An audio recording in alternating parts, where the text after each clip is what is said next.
In this interview, I meet up with Stephanie Parker, who is an author and founder of parkermusicacademy.us and homeschool mom of 8. She has taught piano for over 20 years and has played classical piano for over 35 years. Homeschooling her children has given her a unique skill set to learn how to teach many age range with differing abilities effectively. She has also shown parents that they are capable of teaching their children how to play piano. Let's welcome Stephanie.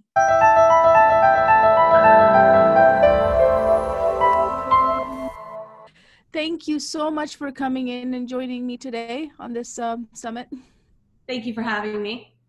Awesome. So I want to start off by asking you, you're a homeschooling mom of 8 children. Why did you start homeschooling your kids? I started homeschooling with my very first child, who's 18 now. And so I've been homeschooling for 13 years, and I wanted the time with him. I wanted him to not be away all day, and I really wanted to have some control over his education, and how the speed he would go, how fast or how slow.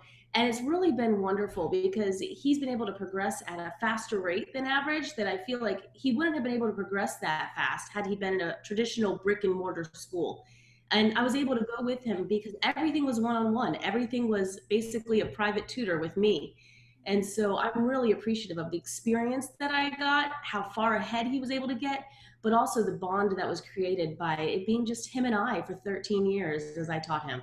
Yeah. And then you had other children join him, right? So was that an Yeah, easy process to have other children join as they came it's along? definitely challenging at first, so he was my oldest, and that was pretty easy. But then as more started to come, it became definitely challenging. But you learn to do it. You just got to kind of go with the flow and give yourself grace those first few months each time a new child comes up in the process. And really, it's just that first year when they're in kindergarten, maybe first grade, that's really the hardest because they require so much one-on-one time because they can't read the instructions. You can't say, well, here's your homework, go do it, because they need help reading everything. And then they become more independent, it becomes a lot easier so that you're able to divide your time between really many children. Nice, nice. So did you have a curriculum for each of them, or was it all, did you use just one curriculum for everyone? I kind of use a hodgepodge of everything. And that's what I love about homeschooling is it's tailored to each individual kids. I have some kids that are delayed learners and some that are advanced and some that are average. And so I find a curriculum that's for each child. And that's what I love because you don't necessarily get that in a brick and mortar school where there's a curriculum tailored to the needs of that child. So I use a different curriculum for each kid, for each subject. Maybe they all use the same one in math, but in English, they have to use something different. So each subject and each child get a tailored approach. Mm-hmm. So a lot of parents are asking, what curriculum should I use? What should I get? What should I get, right? So it's kind of child specific, isn't it? Do you have to work with your child to really figure that out? I would agree. Yes. Yeah. Really find out what your child's needs are. Do they really benefit from a lot of repetition? Or do they benefit from a lot of maybe videos and online type of learning? How does your child learn best? Mm-hmm. So even with 8 kids, you were able to adapt that, Yes, and individualized. I still do. Each kid has a different curriculum for a different subject. It's not like I found, oh, this is the perfect curriculum that I use for all my kids. I'm still learning, and I'll be like, okay, now I really love this one. And then a new kid will come up to that grade, and I'll be like, ooh, it doesn't work for this kid. Let me go back to the drawing board and find what works for this kid. Yeah, yeah. I want to ask you one more question about your homeschooling is, how do you have 8 kids? Like, do you have one room? Like everyone's like, let's set up a room. We got to stay in this room, right? Did you recreate school or how did it work? How does it work? I found that it was best to not recreate school. It just it took away the fun of homeschooling, and that's something that you really want to emphasize is this is fun. Learning can be fun. And so we kind of just sit around the living room on the couch together. We have some kids laid out on the floor, some kids on the couch. Now, if they have a test, they take their book and they go to a different room where it's quiet because with 8 kids, it's distracting. So if there's something that really requires really concentration, they do separate from the group. They go sit at a table, and that's more of like a school atmosphere. But for just the general learning, we're hanging out as a family, often in our PJs, just having a fun time on the couch, eating breakfast while we're all doing school together. Yeah, so just relax. Don't set up school at home, right? Yeah, and I know some people do, and that works for them. And it's just my personality. I like school being fun. I want them to look back at their education experience of we hung out together while we were learning. So that's what was Mm, important for my family. And I think that's part of it. There is no set, this is the way to do homeschool. Just like the curriculum, find what works for your child, find what situation works for your family. Does it work in a better school environment, or do you find that that stresses your family out more and they prefer more of a relaxed environment? Each thing should be tailored to the kid and to the family.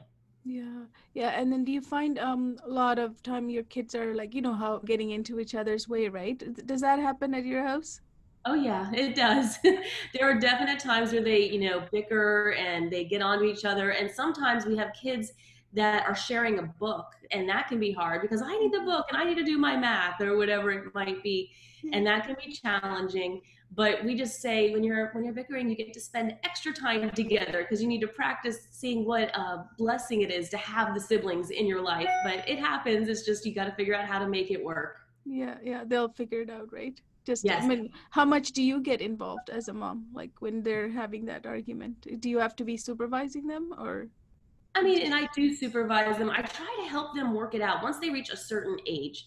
In the beginning, I get involved a lot, but once they get older, I'm like, well, what should you do? What is the right thing that you should do to resolve this?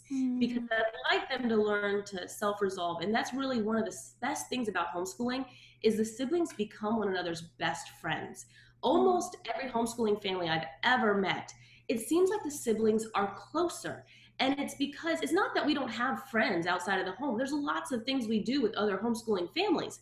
But because they're with each other for those 6 hours, 8 hours a day doing schoolwork, that's who they're hanging out with majority of the time mm, versus their peers in a school. And so that's who their best friend becomes. And so that is a beautiful side effect of homeschooling is they become each other's best friends. yeah. But with that, when you're around anybody for 6 to 8 hours, there can be bickering. So you just have to teach them how to Oh, treat their best friend in light of that. yeah, yeah, perfect. Thank you. So you teach piano. That's your passion, right? Yes. So, did you start teaching the piano online because of COVID, or were you already doing that?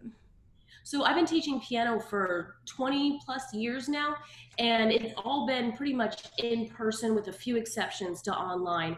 And then with COVID, I went to 100% online.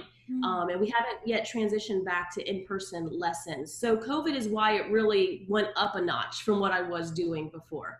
Mm-hmm. So did that go well? Like, people think, oh, how am I going to learn in piano over the screen, like across the screen? Did it go Yeah. well? It went amazingly well. I think so many parents were surprised at how good it went. I've had a lot of parents before that would maybe move away and they couldn't find a teacher. I'd be like, I can teach you from a distance. But just that fear of can Mindset. I learn this online? They didn't really want to take the leap. But when it was kind of forced in everybody's lap, it's either this or nothing. Thing. A lot of people said, okay, well, I'm going to do online, and it was seamless. There's been very little difficulty with teaching online. I'm able to do everything that I was able to do in person, just through a screen. And actually, there's been a huge benefit that I think was unexpected to most parents is the children became even more independent learners Mm. because instead of me pointing to the music and saying, okay, I want you to start playing right here, I would say, okay, I need you to go to measure 8 and start playing with your right hand on beat 3. Well, Mm. that takes a lot of musical knowledge to be able to figure that out. So it took away a lot of them depending on me to point on the music, and it gave them an independence and an ownership of their own musical experience. Nice. And then you're teaching the language of music, right, to them across the screen. Much better Exactly. So it's than becoming an pointing. actual language that they can understand as I speak it, for sure. Yeah, yeah, awesome. So, how has learning to play piano helped you with your insecurities? Well, I'm naturally just a very, not shy, but just an introvert. I enjoy quiet and I enjoy not being out in the limelight. That's where I thrive. But you can't always do that when you're playing piano. And so I had to learn, okay, I have a performance. When I was young, I'd be like, okay, I got to perform. And you got to go and stand in front of a bunch of people. And most of the time, hopefully it goes great, but not always. That's part of life is sometimes things aren't perfect. And how do you handle that? How do you still have confidence in the midst of that? And Mm, so I was able to really hone in my skills of, okay, I'm confident with who I am. I can stand in front of people, even though it's not what I enjoy doing. I don't Mm, enjoy being in the limelight. I can do it. And so that gave me a confidence as an introvert, or maybe even as a child. I was very shy and sometimes insecure as a child. It helped build those securities and helped me have a lot of self esteem that maybe I wouldn't have had otherwise if it wasn't for my time with piano lessons. interesting. So why are you passionate about sharing your knowledge with other people, and especially kids? Well, piano has changed my life for so many reasons. And I want everybody to have the opportunity to have their life changed as well. I mean, there's so many things that piano gives a person. I mean, not everybody expects their child to become the next Bach or Beethoven. That's not why we necessarily give our kids lessons, even though that'd be great if they became that. We give our kids lessons so that they can have confidence, so we can build that self esteem, so that they have a musical outlet to express their emotions. It's really a way to express, I'm having a hard day. Let me play the music and that will make me feel better. It's a Mm, lifelong hobby. Not every hobby that we give our kids in their school age years lasts with them until they're 50, 60, 70, 80. But piano can be that hobby that they never outgrow. And it's also a way to have community with others where they can be with like minded people the rest of their lives. And so these are the reasons why we teach our kids piano. And it's something I'm passionate about, that everybody has an opportunity to give their child. But for many reasons, people don't, because they feel like maybe it's really expensive, especially if you have more than one kid. Then it mm, just gets crazy expensive. How can I give it to my oldest but not give it to my younger two? But then it's just really expensive to do 3 private lessons a week. Or maybe because you have a lot of kids, or the schedule's just full and there's not time for another outing, another commitment to the schedule. mm, But you want your child to have that lifelong passion for music. So what are they left with to do? And that's why I have a passion to give piano as an opportunity to every family, regardless of finances or time commitments, so everybody can give piano to their child. nice, nice. So, as you said earlier, it helped you boost your confidence and self-esteem when you were a kid, right? So that's something that you believe that it does for many kids, right? Yeah, that's another reason why I'm passionate about kids learning music. Is it really does, I think, help stave off so much of the depression that we see nowadays in kids, especially with COVID going on. It's Yeah. really mentally taxing on our youth, and it's really a sad thing to see. But when you have music as an escape, it really helps children have a way to cope with the difficult things in their life. I Mm, know it helped me, and it continues to help me. I often joke that my husband can tell what kind of mood I am by what kind of song I'm playing on the piano, or how mm, fast or how slow I'm playing it. nice. It's a healthy expression of our emotions.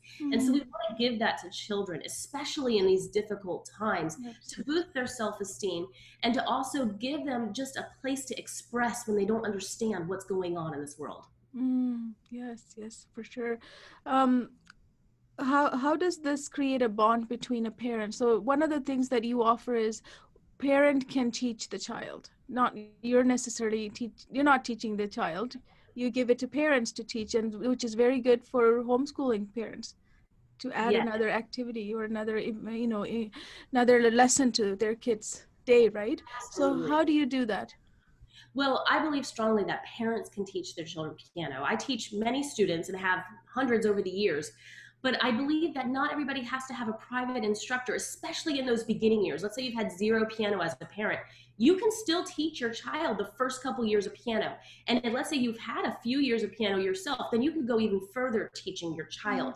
Basically, piano is math, and understanding the certain concepts of math any adult does, you can teach that to your child if you have somebody to guide you through knowing what to look for, understanding how to teach those difficult concepts. I kind of became to realize that when I was homeschooling my own children, there was many concepts that I don't have experience in. Like, let's say Spanish. I don't speak Spanish. I've never taken a course in it. But my children, I wanted them to be able to have a second language. So I started giving them homeschool courses in Spanish. And I was able to teach it to them because the courses took me through step by step of what they needed to learn and how to teach it. And they do really well in it. And so I started to realize it's not about my personal experience if I can teach a course or not. It's about having the right tools to guide me. mm, And so I wanted to apply the same things I learned in my homeschool curriculum to piano. And I started making homeschool curriculum but based on piano. And so it takes a parent through step by step of what they need to learn to teach their child piano, regardless of their experience level. And one of the best things about teaching your child is it the bond it makes between a parent, whether it's a mother or father, with their child. There's nothing like looking back on the memories of a mom sitting on the bench next to their child as they help them play piano. That's something that will last a lifetime. Now, once they progress to a certain level, yeah, at that point, they probably will need a private instructor that's well qualified. But there's no reason why that first 3 to 5 years, you can't be that as the parent.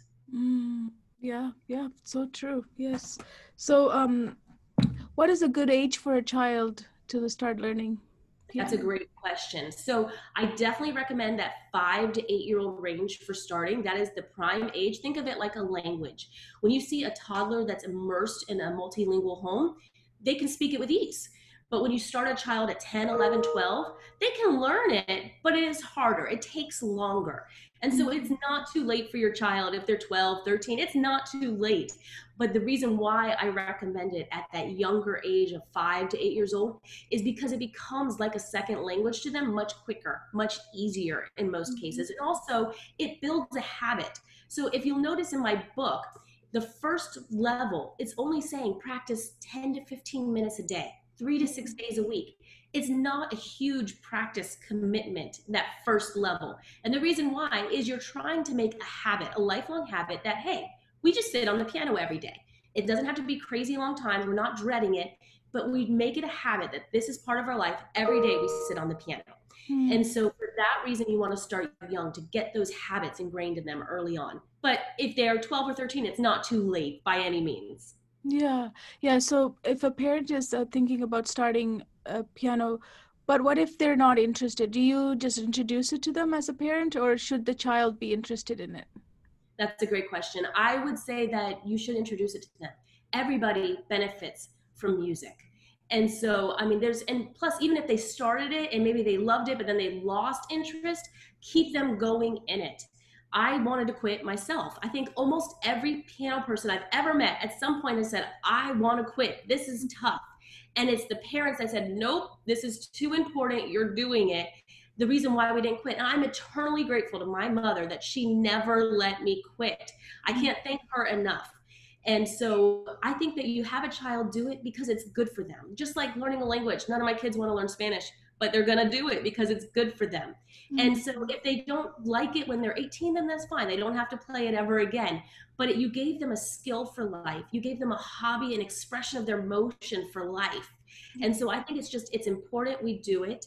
Now, maybe we don't push them if they really, don't like it at first. We don't push them and say, well, you'll practice an hour a day, but we just make it fun.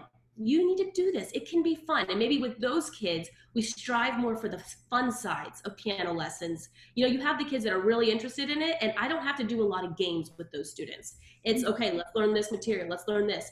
And the joy of piano for them is excelling. And so they practice hard. But then you've got the kids where they're not really as into it. And so there's more games in that. Like, okay, let's do a game to learn these notes. And that you make it more fun for them until they see the benefit. Once they see the benefit of, wow, I could play that, I promise you they will start to like piano. So you push until they get there. It will come where they start to like it. Mm-hmm. So if a parent is starting with your program, for example, so what do? They learn it themselves, and then they step by step teach it to their kids. So you can do it like that, where you kind of take yourself through the program and then teach it to your child, but it's not built that way. It's built where you're learning alongside of your child right as they go. So it doesn't have that overwhelming factor of, oh man, I have to learn 200 pages before I can even teach it. It doesn't really work like that. So you just, okay, lesson one, I need to teach you this. And I tell them how to teach each step. Okay, you need to tell them that this is how they do it. Make sure you're looking out that their fingers are curved. And so it takes you step by step of what to look for. And it gives parent answers. And one thing I say is don't let the kids see the answers, because there's a lot of piano tricks out there where you can, have the notes written on the piano for the kids, or they write in the letters on the music. And that's really a trick. The child isn't learning to play piano if they're doing that. And so we want to give them an actual knowledge of how to play piano. So I take them through how to do this, and I provide a parent answer just for the parents' benefit. Okay, they should be playing C, D, E, F, G. And then they can look at that answer, but not to show it to their child. So if they're not able to just read the music and be like, okay, that was right, they can look at their parent answer to know, okay, that they missed a note there, they didn't play the F note or whatever it might be. Mm-hmm. So absolutely, the parents don't have to have any knowledge of this. Absolutely not. No, if they have zero piano experience, they can definitely do the first couple years of this curriculum. Now, past maybe 3 years in, they might want to look at a private instructor, but they don't have to have any piano experience to do this. But what I found is most parents have some kind of musical background. I took piano 20 years ago, kind of thing. They can definitely do this, and beyond the 3 years that I'm saying, they can go even further. The reason why that we often think we can't is because it's been so long, and everything out there really doesn't take a step-by-step approach. If you go to the music store and say, I'm going to teach my kid piano, Yeah. you're going to get a book and it just has songs, and they expect you to know how to teach it. They don't take you through, okay, well, they should be learning at the same time as the song a C scale, and they should have all their notes memorized by now. They don't do that in those books, and that's what makes it overwhelming for parents to teach their own kids when they even maybe have a little bit of background. And that's why my book is different, is because it takes you step by step, not through just the music, but what corresponding material they should know that goes with it and how to teach that corresponding material. Yeah, beautiful. That's awesome. That's awesome. So, does all your kids play piano? Do you... Almost all of them play piano. Yes, there is one exception, and he plays guitar. And so that's the thing. I think music should be a part of everybody's life. But if, let's say, I have that one kid that's like, I'm not doing what my mom says, I'll do guitar. That's okay. We'll do whatever instrument you want, but you need to have some kind of music in your life. But I will say, and I tell this to him all the time, piano is the foundation for all the instruments. If you learn piano, you'll be better at guitar, because piano is more of a percussive instrument. It has a lot more theory. And so you understand the why behind what we're playing so much more. And I think it's one of those, just he's 13 and he wants to do his own thing. So he'll come around one day and go back to piano. Yeah, he'll come and ask you to teach him soon. Let's learn the why. Because when you know the why, right? Because I'm a math coach myself, one of the things that biggest thing that turns kids around when they say I hate math is showing them the why, right? Exactly. Yeah. Absolutely. And so, if you find a teacher that doesn't do any theory, I'm often very leery of that, because they're just teaching them to play music. And oftentimes it might even sound pretty good, but they're not understanding the why. And so what happens is we want to get kids to a place that when they're 18 and they graduate high school, they don't need a teacher anymore. They can just sit at the piano and they can pick out a new song and they can learn it themselves. They don't have to have a piano teacher teach it to them. That's our goal, to get them to that point. And when you find a teacher that doesn't teach the why, that doesn't teach the theory, the math part of it, then you don't really have a self-sufficient, independent piano learner. That's true. So when I saw you doing this online, I was very curious about it, because you were saying that the parents can do it, right? Especially when you're starting homeschooling or thinking of homeschooling, and with whatever is happening right now around us, with all the uncertainties, learning it online with you as a parent, or going a step ahead of my child and having that step-by-step guide will add another activity for us at home, right? Yes, absolutely. And I think that's maybe something that I fell into that was a pitfall of my homeschooling, is sometimes I got so focused on math, English, history, and science that I left off the fun part of homeschooling. And that's so important. Obviously, the main core subjects are very, very important. But if that's all we do, we lose one of the biggest benefits of homeschooling, and that's having fun together. That's learning something with excellence outside of the core subjects that maybe we wouldn't have time for with a busy brick and mortar school experience. And so it's something I really try to be cognizant of now as a homeschooler, to always make time for the fun stuff as well as the core subjects. Yeah, very important. So what is your advice for parents who are thinking of homeschooling, but they're like, I don't know, because there's a lot goes into homeschooling decision, right? For someone who hasn't never done it, who's been sending their kids to school, now they're taking a big step. It's, what is your advice for them? It's a wonderful thing. It sounds so overwhelming at first. I remember how overwhelming, and my child's education is in my hands. If I mess up, they could never read because of me. It felt like life and death if I'd made this decision and if I messed it up. But you are more equipped than you think you are. And there are so many more resources out there now than even when I started. And so you have the resources out there to do this. Just trust yourself, really delve into the resources that help you do it. And then I would say give yourself a lot of grace the first year. That first year is not going to look perfect. There's a lot of trial and error, and don't disqualify yourself and be like, no, this isn't for me because, you know, we only got through 3/4 of the math course this year. We didn't finish all of it, whatever the case might be. Don't disqualify yourself. It gets better. That first year is the hardest year, but you absolutely have the resources to do this and the skill set. Any parent can homeschool, and it gives such a bond between the family that it is worth any stress or any uncertainty that you might be feeling. Thank you. Thank you. I think with 8 kids, we will take your word for that, right? You know, that's a lot of work, but you did it. So you can I do it. did it and I love it. And, you know, I have one that's graduated, and I'll do my others all the way through till they graduate because I've loved almost every second. There are those moments where you're like, why am I doing this? And that's where you have to be honest with yourself. You're going to have those moments, but you just keep shooting for the joyful moments, and then they outnumber any uncertainty, you know, moments. And so Yeah. I love it, and I'll continue to do it. It's a beautiful thing. How do you pull yourself back together when those moments come? Because you know, it's a cycle, right? It comes. It shows up. It doesn't announce itself. It just shows up, right? So how do you deal with it? I think what I learned over time is to call it quits for the day. I often used to feel like we haven't finished our math or we haven't finished our English, and I'm raising my voice, but we have to finish. And then it would just escalate. It would get worse and worse and worse. And so what I've learned over time, okay, we're going to call it quits for today. Maybe we'll start early tomorrow. Maybe we'll have work a little bit on Saturday, whatever we need to do. But I'm not going to continue when we're having this escalation of emotions. It's okay to call it quits for the day because our relationship ultimately is more important than it is that we finish this particular lesson this particular day. And that's a benefit of homeschooling is, you know, if a kid is having a hard time in class with a teacher, they really can't just de-escalate the situation and say, I'm calling it quits for the day. I'm not doing any more school. And I'm not saying to do it with that kind of attitude, but I'm just saying like, okay, we're having a bad day. We're going to call it quits and we're going to try again tomorrow. And that's okay to do that. It's actually important to do that because the bond that you're creating is more important than anything. And then the worksheets that you finished, right? Right. And then we'll still do that. You have homework. Yeah, it'll come later. It will come later when there's not going to create a division between us as mother and child. So does the kids, any of your kids have asked to go back to like public school, or they just love it? No, they have not. And you know, I have 3 adopted children, and they all struggle with a little bit of special needs. And so I had them in public school for a little while in elementary school ages. And when they got to the middle school age, I pulled them out and began homeschooling. And at first there was that little like, oh, my friends, like there is that at first.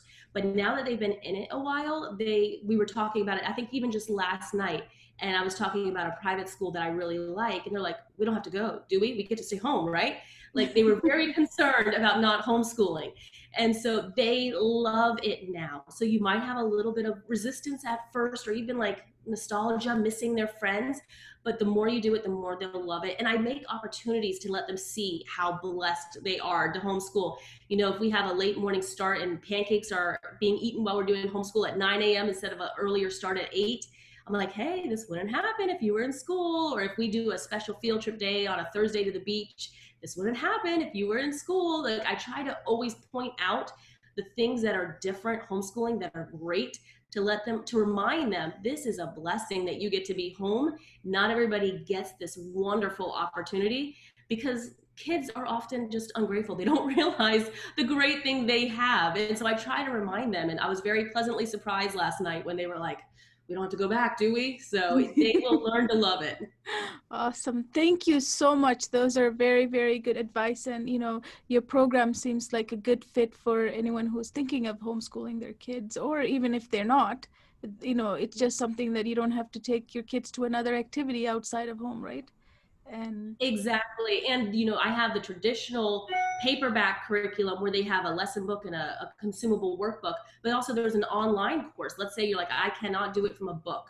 I want videos where you're talking me through it. I can hear you play the example. So I have an online course as well as the book traditional option. And so whether you're homeschooling or you just don't want another activity, like you said, this course is great for any parent. Perfect. Thank you so much for your time. Thank you.